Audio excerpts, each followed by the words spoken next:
There are several common questions that patients ask about their central lines. Let's watch as John and Kathy talk through some of the most common questions.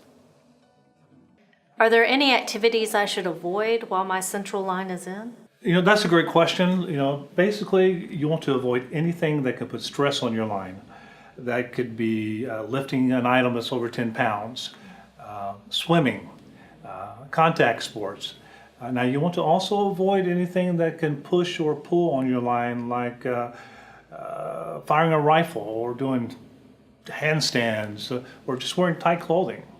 Is it okay if I take a shower with the line in? Oh, absolutely. Now, depending on what kind of line you have, you can't get the lines wet. So before you take a shower, you have to cover it with some type of plastic covering like Glad's Press and Seal, which you can get at a grocery store. But you can go to a drugstore and get this special plastic covering called AquaGuard. And now, if you have a PICC line, you can just use that plastic sleeve they gave you. But you can't soak the dressing because it can damage the line. Do I need to stay at home, or am I restricted to a certain distance from the hospital? Well, you can travel. You just make sure that you have your supplies, your gauze, tape, gloves with you at all times. Who should I call if I have issues with my line? It depends on the issue.